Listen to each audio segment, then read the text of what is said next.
talk about the three innate characteristics of women. This is true of all women. Doesn't matter where in the world they are, if Asia, South America, North America, Africa, Australia, it doesn't matter, okay? You ask any guy that's traveled around the world and seen enough women in different places of the world, they'll start to tell you that they're pretty much all going to behave in a very similar fashion. You know, there's always somebody out there that's going to sell you some narrative like, oh, you got to go to this country or this part of the world and they're just better, or there's unicorns in this part of the world. No, there's just women in a different part of the world from a different culture that speak a different language with different style and different, societal programmings, but they're still women. Women are still women. They all have the same hardwiring, they all have the same firmware, and they all have the same hardware, on the outside when we talk about hardware and software. Anyway, dude's saying straight up, lived in 3 continents, agrees. So the first characteristic, the main innate characteristic that you got to understand is hypergamy, which I've talked about before.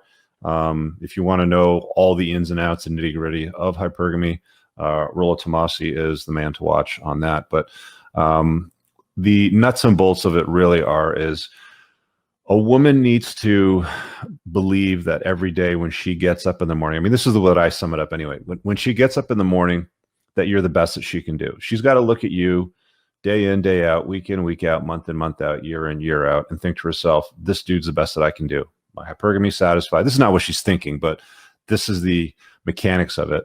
She's satisfied with you, right? She digs your vibe. She sees you as a competent man with skills. She looks at you and thinks that you're attractive and wants to jump your bones.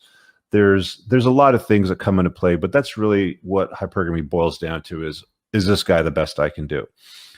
If she starts feeling like you're not the best that she can do, and let's say, I don't know, maybe Kevin from sales or Steve from accounting's giving her a lot of attention and they're handsome men and they're chads and they have like the standard high testosterone cues, chiseled jaws, deep voice, masculinity, all that sort of stuff.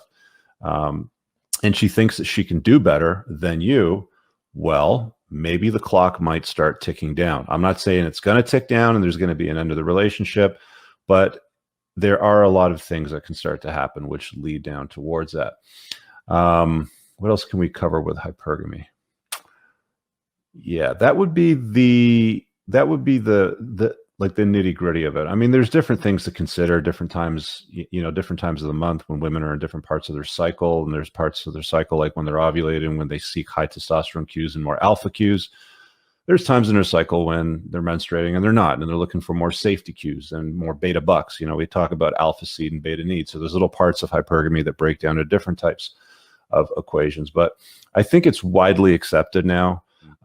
It's widely accepted that women are hypergamous. That's it.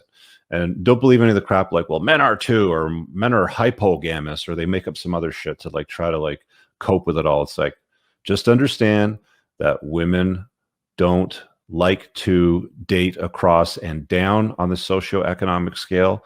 Their preference is to date across and up on the socioeconomic scale. There's always some muppet that comes out of the woodwork later on. It's like, some comment like, I've been married for 25 years and, my husband makes less than me and he was a stay-at-home dad and I went to work and blah, blah, blah. And it's like, all right, okay, let's take a look at that. Because there are instances where women do or become the bread earners, they'll go out and they'll get the bacon and she'll bring it home and he'll cook it up, sort of thing. That does happen from time to time. But often when you look at the dynamics of those relationships, you also have to consider, does she have any options? Does she have the option to leave this guy? Is she beautiful?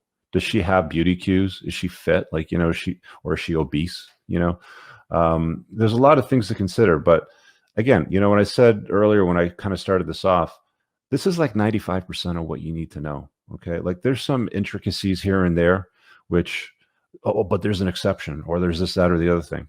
Fine. Okay, cool. Awesome. This is, again, 95% of what you need to know. So that's hypergamy.